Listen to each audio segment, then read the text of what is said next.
In the late 1980s, Manhattan's Lower East Side was known as an easy place to score drugs and sex. Prostitutes worked right in the open, turning $20 tricks for quick drug money along certain streets known as strolls. A stroll is where prostitutes ply their trade, where they're known to congregate, and the Johns can find them and do their business or get picked up. But one of those Johns was after more than cheap sex. He was out for blood. Tragedy happens in lives. Unfortunately, it was their lives. The world wouldn't know his name until after his killing spree had ended. Now, in a rare prison interview, serial killer Joel Rifkin talks about his sickening crimes down to the smallest detail. I remember while I was strangling in the truck, she had boots on. She was kicking the driver's side door, hearing this whole thing. Over a 4-year period, the sadistic killer patronized hundreds of New York City prostitutes. He strangled 17 of them with his bare hands. Why those 17 beats me. He discarded their bodies in remote areas or dumped them into local rivers. Some he dismembered. Cutting up a body, yeah, it's grotesque and repugnant to most people, but it's at a level less than the actual killing. No one knew about his cold-blooded killing spree. Not the police, not the press, not the public, not even the prostitutes themselves. People in that environment almost go virtually unreported and slip through the cracks. 22-year-old Tiffany Bresciani was his last victim. She was just very happy and beautiful and loved people. Tiffany had moved from Louisiana to New York to become an actress or a dancer. But instead of finding Broadway's bright lights, the city's dark side got her first. To support a drug addiction, she turned to prostitution. I still have that heartache, you know, it never goes away. There's that empty feeling sometimes, you know, without her. In spite of her troubles, Tiffany remained in close touch with her mother. But in June of 1993, she stopped calling home. She'd call about 3 times a week, you know. We really kept in touch that week that it happened. I said, did she call yet? And I had the most awful feeling. What happened to Tiffany might never have been discovered if not for Trooper Sean Ruane of the New York State Police Department. Early in the morning of June 28th, Ruane was patrolling Long Island's Southern State Parkway when a pickup truck caught his attention. I observed a tan Mazda pickup truck with no license plate on the back. We decided to pull the vehicle over. Instead, the driver took off. We're in pursuit of a vehicle, failure to comply. It's not high speed or anything, it's just failure to comply. But before long, Ruane was going nearly 100 miles per hour, trying to keep up with the truck as it sped through Nassau County. Barreling through stop signs and around corners, the driver seemed willing to do anything to get away. The vehicle actually went up onto 2 wheels, and I thought it was going to actually roll over. Lucky for him, it landed back on 4 wheels. After a frantic half-hour pursuit, the driver's luck ran out when he crashed into a streetlight. I ran up to the driver's side of his car, opened the door. He happened to be sitting in the driver's seat with his hands up like this, basically giving up. Very kind of casual, actually. As Ruane began inspecting the vehicle, he caught a whiff of something evil, a telltale odor almost every police officer knows. It appeared to be the odor of decaying flesh. In the back of the pickup, Ruane discovered a blue tarp and the horrifying secret it concealed. It appeared as if someone was just rolled up in like a blanket, and upon pulling back the tarp, we realized that there was a deceased subject in the car. I was never expecting that. The grisly find was radioed back to headquarters. We can find a cadaver inside a plastic bag, a body inside a plastic bag in the back of the trunk. Then the suspect's identity was revealed. White male, last name Rifkin, first name Joel, date of birth 012059. 34-year-old Joel Rifkin remained oddly calm at the scene, even while he and Ruane were sitting in the patrol car waiting for homicide investigators to arrive. He actually thanked me for turning on the air conditioning and said, you know, thank you for turning on the air conditioning because I know where I'm going. I'm not going to have that. Rifkin was taken to police headquarters in East Farmingdale, where detectives began interrogating him. From the start, he was cooperative. He admitted that he patronized prostitutes quite a bit, and that the body in his trunk was a prostitute, in fact, that he had patronized and had strangled while having sex with her. The victim was Tiffany Bresciani. Rifkin told investigators he had picked her up on Manhattan's Lower East Side. That was someone I met in the city, and things didn't go well. After killing her, he drove her body to his mother's house and stored it in the garage for 3 days before trying to dispose of it. Pretty unusual. We never thought that somebody could do something like that. We've been around decaying bodies before, and it's a pretty disgusting smell. And for him to drive around with it, it just was unbelievable. That wasn't the only unbelievable thing about Rifkin. The detectives were amazed at his icy calm composure. He was very cool, emotionally detached. It appeared that he wasn't concerned about this at all. I had a feeling that he had done this before. Under questioning, Rifkin filled in more details about his life. He worked as a landscaper on Long Island, but was unemployed at the time. He lived in his childhood home with his mother and sister. But investigators sensed there was more, much more, to Joel Rifkin's story. Well, what I thought unusual is that here's a fella that looks like he could be your next door neighbor, and then go out at night, pick up a girl and strangle her, kill her, and then dispose of the body, almost like it came like second nature. The detectives followed their hunch and asked Rifkin if there were other victims. I figured, you know, there was no point in being evasive. I gave him the whole thing. What Rifkin gave was more than anyone imagined. A confession that turned a down-and-out landscaper from Long Island into the worst serial killer in New York State history. At police headquarters, Joel Rifkin was playing a cat-and-mouse game with detectives. The 34-year-old unemployed gardener just confessed to the murder of Tiffany Bresciani, whose body was found in the back of his truck. But investigators believe there was more to the story. 7 hours into the grilling, Rifkin began to crack. They were wearing me down. It was already getting into afternoon. I'm tired. Didn't sleep the night before. They're very good at what they do. They know how to bring you to the edge and then take you back and then bring you back to the edge again. The detectives wanted to know how many other women he had killed. And then they decided to play a numbers game with me. And we asked him, like, how many have you done, 100 or so? And he said, no, I did not do it 100 times. And I came out with more than one, less than 20. And going through different numbers, he said 17. He gave us the number 17. Even to such seasoned homicide detectives, the number was a shock. When that number came out, I was taken aback a little bit. He fed off of that. I think he fed off of, listen, what I've done 17, and you guys are just catching me now. He offered to draw the skeptical detectives a map showing where he had put 2 other victims. I think they were very surprised. Finally, just, hand me a map and a couple of pens and, I'll draw you pictures. So I did. Rifkin's map led police to a remote part of JFK Airport where they found a skeleton beneath a rotting mattress. It was the remains of 25-year-old Iris Sanchez, whom Rifkin murdered on Mother's Day in 1992. This one happened incredibly fast. This was, of all the girls, the fastest. The other body was also where the map indicated, just off the highway in the Hamptons. It belonged to 28-year-old Lauren Marquez, a mother of 2 from Tennessee. I just basically leaned over her and grabbed her neck. We were able to recover these 2 bodies that had not been discovered before. So that pretty much put him in the realm of being believable. Now, with 3 confirmed bodies to his deadly resume, the detectives understood who they had captured. Not just a suspected murderer, but a confessed serial killer.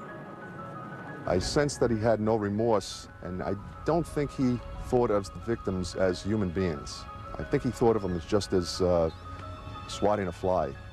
On that June day in 1993, the interrogation stretched on for 12 hours as Rifkin described each of his 17 murders in gruesome detail.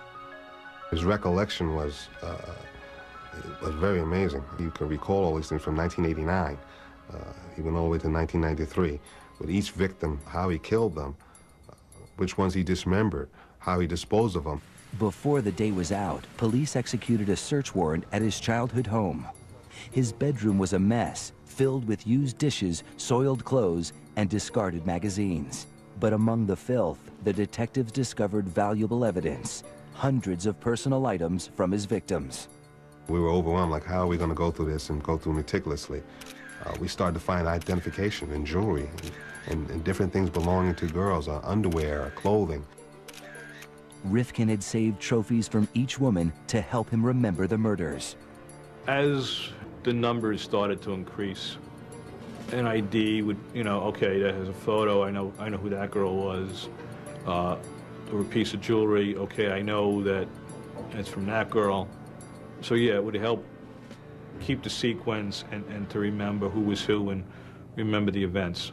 Those become very important to him. Many times it's an aid in reliving the fantasy. Detectives also found a collection of research material on other serial killers.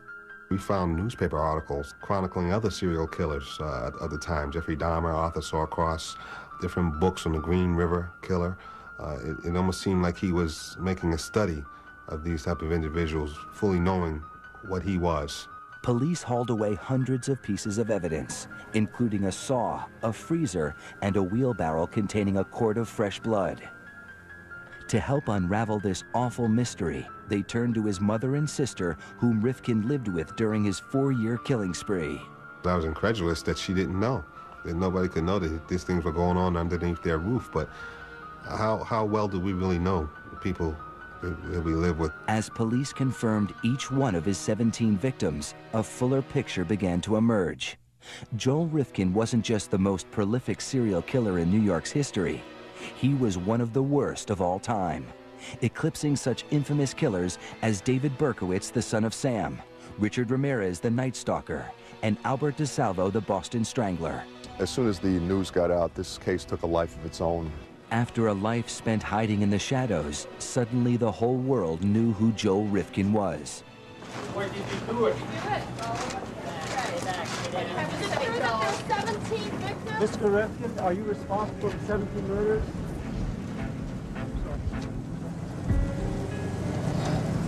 Mr. Rifkin has spoke of 17 homicides that he committed. On June 30th, 1993, New York State Police called a press conference to announce the arrest of serial killer Joel Rifkin. His operation consisted of picking up the woman, having sex with them, killing them, and disposing of them. One question above all seemed most important. Do we have a possible motive at this point? No, we don't. What could have caused such a quiet, unassuming man to kill so many women? Mr. Rifkin seemed like he could be your next-door neighbor, but at nighttime he had an extreme thirst for using prostitutes, and then he went on a killing spree that made him the most prolific serial killer in New York State history. No one would have dreamed Rifkin was destined for such infamy when he was adopted on Valentine's Day 1959 by Ben and Jean Rifkin. By all accounts, his early childhood was filled with love and support. Started out very loving, very, typical. My memory is mostly a few years of home movies and a lot of photographs. As we got older, though, and more of our personalities came out, more and more it became my father's little disappointment. Rifkin's father was a standout athlete and math whiz in college who had gone on to become a successful engineer at Brookhaven National Laboratory. He grew impatient with his son Joel, who had a high IQ of 128, but was plagued with severe dyslexia and coordination problems. Like every father, he's very excited about teaching me sports. He tried teaching me how to throw a football, which was his sport in high school. Well, I couldn't catch the thing. And he just got, after a year or two, he got extremely frustrated. And that was that, no more football. Rifkin also had trouble connecting with children his age. By the time he entered school, he was constantly tormented by bullies, often in front of girls. Anybody who wanted to make a reputation as a tough or, you know, one of the local hoods, I was one of the first guys they looked for. And it was rough at times. To escape the abuse, Rifkin became cunning, devising strategies to avoid people. I was one of the last people in the building, which I was almost always late for class, and I was one of the last people to leave the building. If everybody's gone, it's safe to go. Isolated at school and at home, Rifkin retreated to his bedroom, the one place he felt safe. There, behind closed doors, his deviant ideas came to life. I develop, if I'm that type of person, a fantasy life. And I'm in my room or in my private place with this fantasy life where no one attacks me, no one makes fun of me. I'm in charge, I'm in control of that. And if that feels good, I'll continue that fantasy life, I'll elaborate on it. Rifkin's fantasy life began to overpower his hold on reality. After seeing the Alfred Hitchcock movie Frenzy as a teenager, he developed a sexual obsession with strangling women.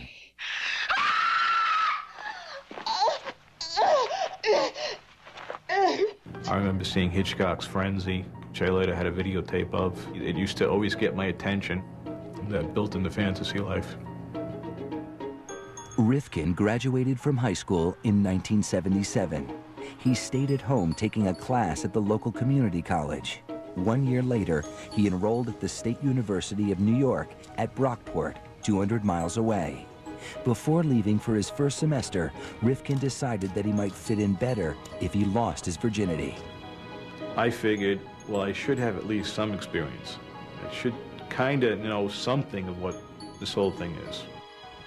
Rifkin headed into Manhattan and picked up a prostitute. She knew I was a kid, basically, so this particular woman was, I would guess, in her 30s. She'd been around, so she basically, you know, played teacher. Rifkin didn't just learn about sex. After years of feeling rejected and humiliated by girls, for just $20, he could be the one in control. The feeling intoxicated him. Self-esteem-wise, you know, as long as you had the price of admission, that was it. There was no rejection. There was no, you know, you're weird, you're in there, none of that. But even with experience, Rifkin was still an outcast at college. After 2 years, he gave up and moved back home. His father was furious, tired of being disappointed by his underachieving son. Me and my father used to have these horrendous screaming matches over little nothing things. And I was made to feel like the worst kind of son on the planet. In 1986, Ben Rifkin was diagnosed with terminal cancer. Hoping to impress his father for once, Joel enrolled in a biology class at a local university. But just before his midterm grades were released, Rifkin's dad committed suicide by taking a cocktail of barbiturates. Rifkin was devastated, especially since he received a good grade. To this day, I think he timed that cocktail knowing the test was coming. He didn't want to see the failure. And I didn't get the chance to show him that it wasn't a failure. After his father's death, Rifkin sought acceptance the only place he knew he could find it, with prostitutes. When he started a landscaping business in 1989, almost every dollar he earned went into his obsession. That was basically my drug of choice, whether it was the sexual encounter or just hanging out with them. I mean, there were times I'd spent 8 hours just driving around in the city. In February 1989, 2 years to the week after his father's death, Rifkin finally succumbed to his dark fantasies. His mother and sister had gone on vacation, and Joel decided to bring home a prostitute. She was using heroin during that night. She shot up in the bathroom and passed out for 2 hours. We had sex once, and then she shot up again and passed out again. Rifkin, who never used drugs and rarely drank, became irritated with the woman's drug habit. In the morning, still frustrated, he grabbed a howitzer shell that he had in the house and began to hit her. And I just remember picking it up, and the first blow hit her above the eye in the middle of the forehead. And by the time I put it down, I don't know, at least 20 to 30 times I struck her with it. Rifkin thought she was dead, but she wasn't. I'm hopping around, and she sits up. And that completely had me freaked out. So we ended up wrestling on the floor. I got bitten in the process. I still had the scar from that. And probably smothered her more than I strangled her. And that was the first murder. He dragged her body to the basement. Minutes after committing his first murder, Rifkin went back to bed. 4 hours, 6 hours. And woke up, realized that, oh yeah, I did do it this time. And then had the problem of how do I get this large item out of the house? Rifkin used an X-Acto knife to cut her body into pieces. And I just decided to make the package smaller. It's easier to take it out in little pieces than to take it out in one big piece. So a little hobby knife and a little effort, made 6 pieces out of it. Once I had everything carved around, I just popped it with force. The hip socket and arm sockets just popped. Rifkin drove around, throwing her body parts out of his car window along various highways. She has still never been identified. Then Rifkin went home and resumed his normal life. I don't remember any rage, any anger, just doing it. That's the odd thing about most of these murders, in that I didn't get intensely enraged. They just took place. For the first time in his life, Joel Rifkin was finally good at something. He was good at murder.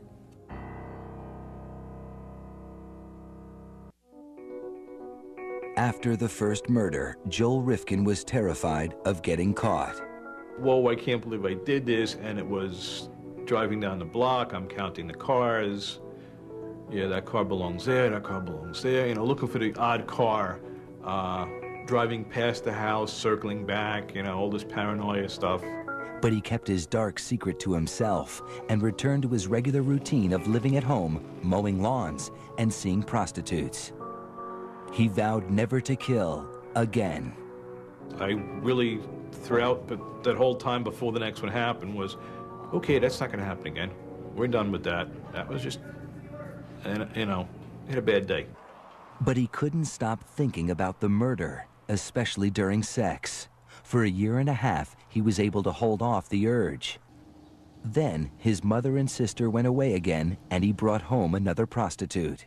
Her name was Julia Blackbird. There were other girls in that interval also who I'd brought to the house, and they were all still around, as far as I know. So I don't really know what the particular spark was. They spent the night at his home, then early the next morning drove to an ATM to get money. But Rifkin's checking account was empty, so they headed back home. I needed to wait for the bank to open so they could manually check my balance. So we went back to the house, and we had to kill about 1.5 hours. Yeah, good choice of words. This time, Rifkin used a table leg. I hit her, knocked her out in one blow, and then strangled her for about 20 minutes, which I was basically strangling her corpse after a while. Rifkin thought about having sex with her dead body, something he had read about while researching serial killers. The thought occurred to me because I had heard of it, and then I shook off the thought and said, no. Now I'm making this dividing line in my head. All right, I just killed somebody, but no, I won't do this next thing. I won't, you know, which is, I don't know, it's odd, but the whole thing is odd. Everyone likes to feel that they're a little bit above the lower portions of society. So I'm not as low as a necrophiliac, I'm just a serial killer. Rifkin dismembered her body in the basement. This time he sealed the pieces in cement and dumped them in the water. They went into various channels and rivers along New York City. To the best of my knowledge, they haven't found anything. The second victim also hasn't been located. He kept some jewelry, costume jewelry from this victim. Now, a killer for the second time, Rifkin became emboldened. Just 4 months later, he struck again. The third victim, which we know as Barbara Jacobs, a white female about 32 years old, he picked up Barbara at 12th Street and 2nd Avenue in New York City. Like the others, he killed Barbara at his home in East Meadow. We had sex in the guest bedroom, and she went to sleep, and I was up and roaming the house. Debated with myself if I really wanted to hurt her or kill her, and eventually that impulse was too strong, and I picked something heavy up again, hit her on the side of the head, and strangled her on the floor. Rifkin kept her body in the basement for 2 days. The body had just begun to change.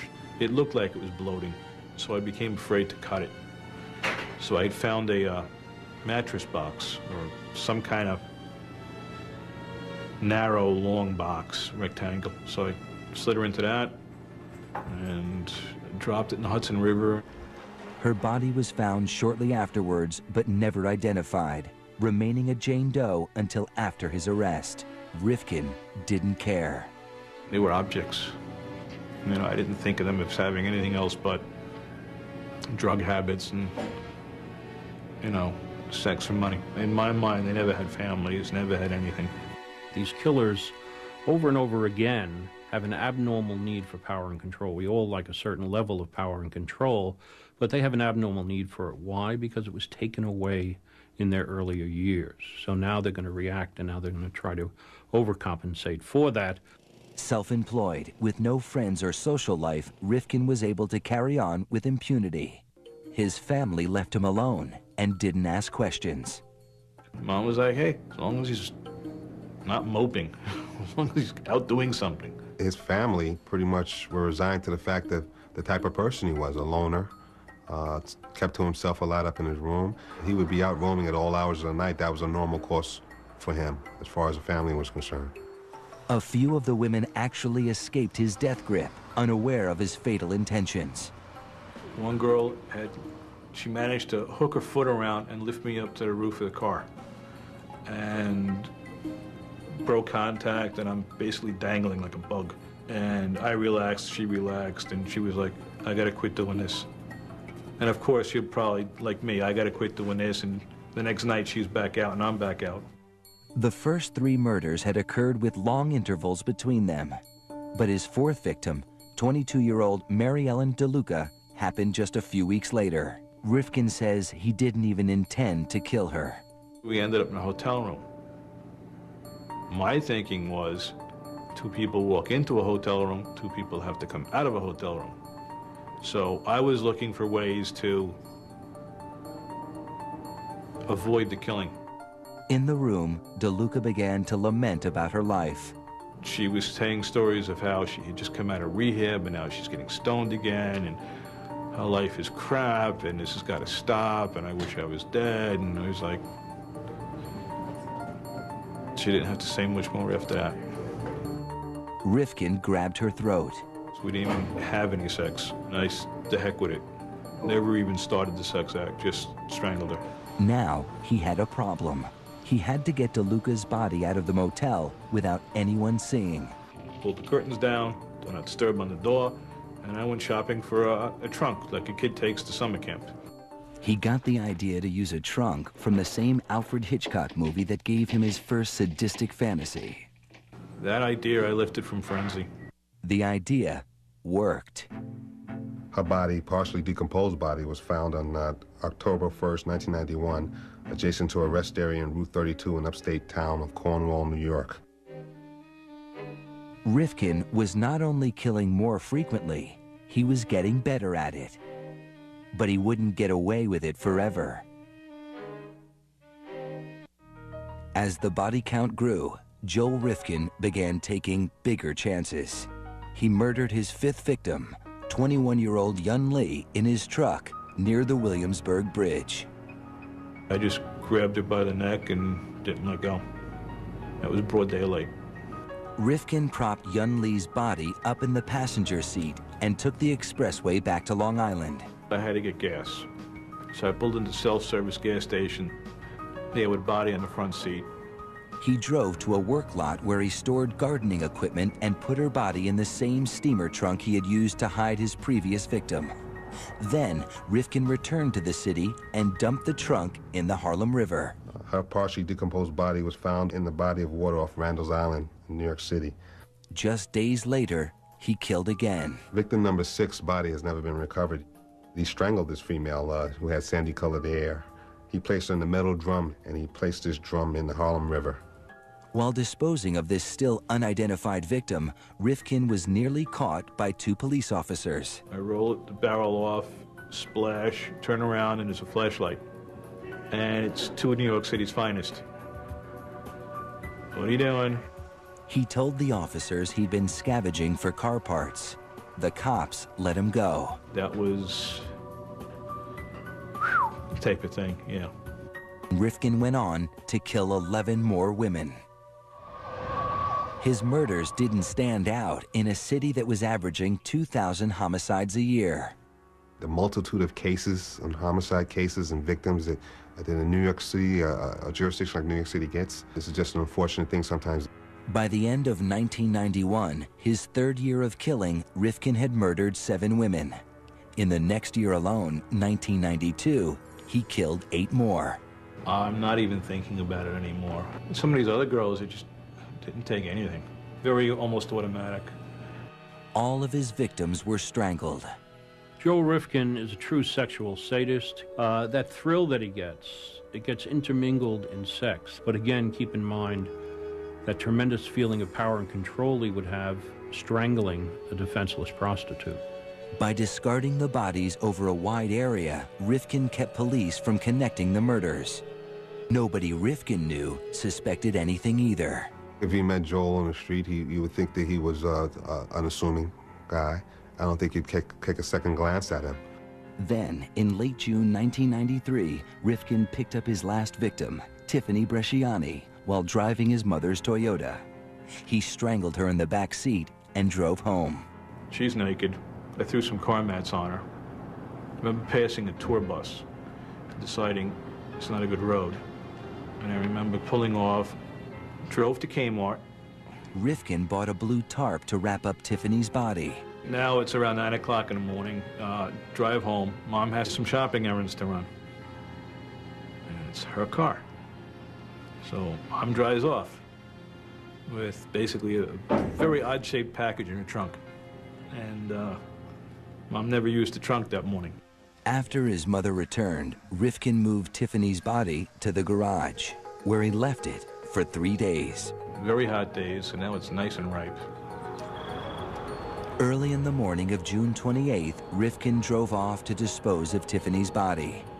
But his truck's license plate wasn't properly attached.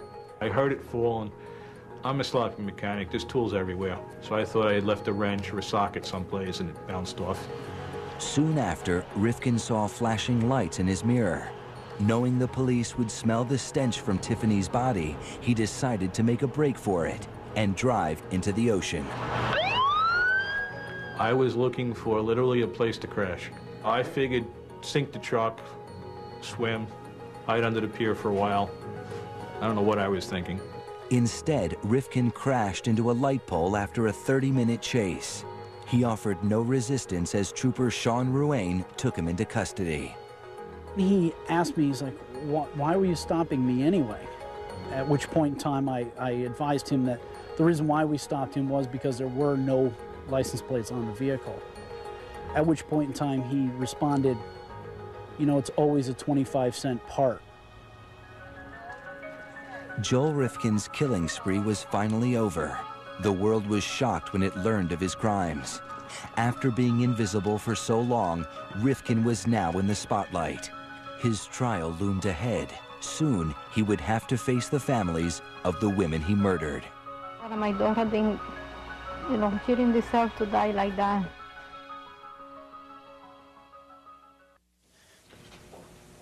I'm not guilty. Unlike his victims, Joel Rifkin would not have to fight for his life at any of his trials. New York did not have the death penalty at the time. But faced with his own damning confession, Rifkin had few choices when he went on trial for the murder of Tiffany Bresciani in 1994. On the advice of his lawyers, he pleaded not guilty by reason of insanity.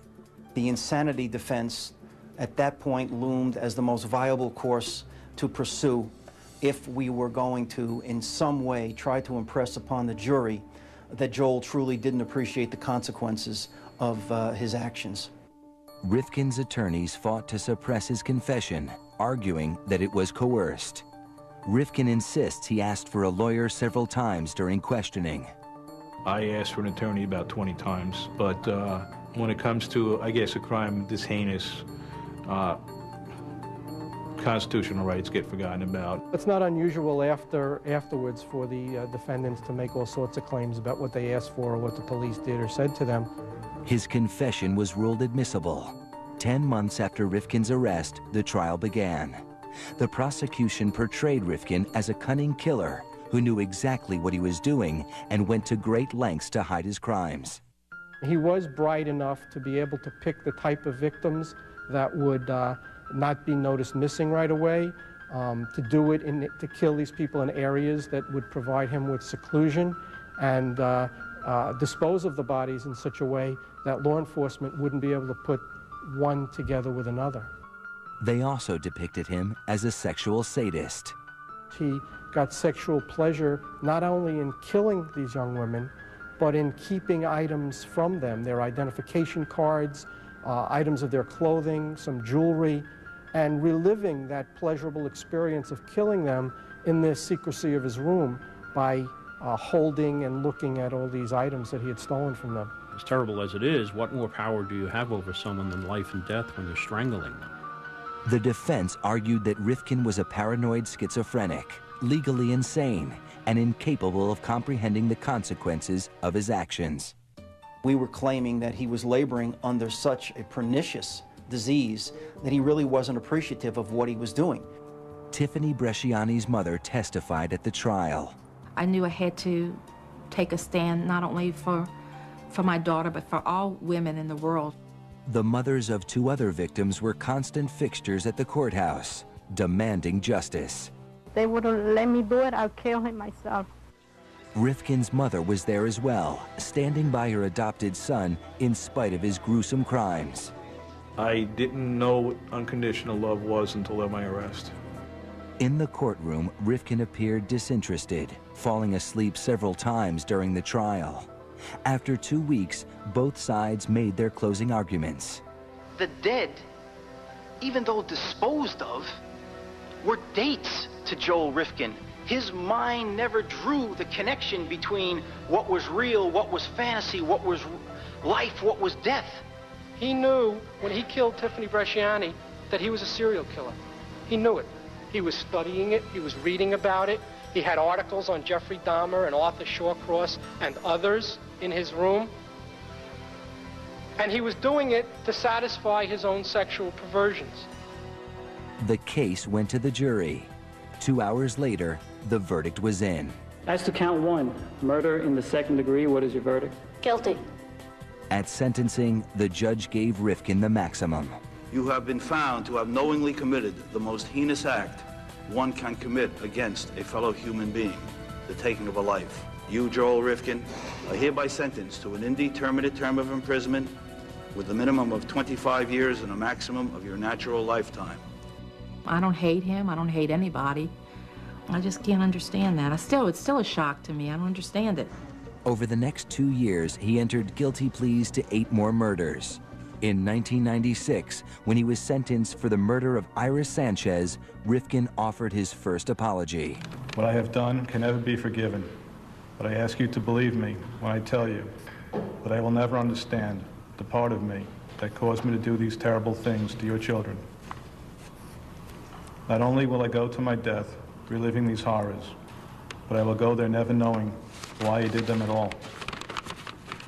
You all think that I am nothing but a monster, and you are right. Part of me must be. The judge was unmoved. Mr. Rifkin, in case there is such a thing as reincarnation, I want to be sure that you spend your second life in prison also. In all, Joel Rifkin was sentenced to more than 200 years in prison. Today, he has nothing but time to contemplate his crimes. I really didn't get a firmer grasp of what I did until around 9/11, when people were putting posters up looking for loved ones. And that made me realize, yes, there are families and what the families went through. And it changed perspective on a lot of it. Because many serial killers were abused as children, psychiatrists looked there for the source of Rifkin's violent impulses. But with such a normal childhood, Rifkin himself says he doesn't know why he turned into such a monster. They're looking for the cigarette burns, they're looking for the broken bones, and she's not there. And that's one of the big mysteries for them and me. I'm not 100% evil, and I'm not 100%, not. It's a mix, unfortunately. After taking antidepressants prescribed by prison doctors, Rifkin says he now sees his crimes in a different light. Now the memories are the reverse of fantasies. Now I wake up. Now it's like a kid waking up from a nightmare. They come and I wake up and get something to read to distract myself. But Rifkin also says he can't guarantee, if he had the chance, that he wouldn't kill again.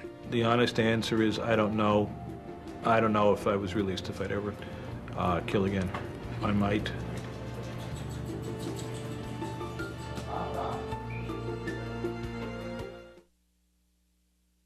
On the next all-new Family Plots. Poor lady was so distraught. When one loss brings him down. He'll dwell about this lady's death for the rest of the day. One life can cheer him up.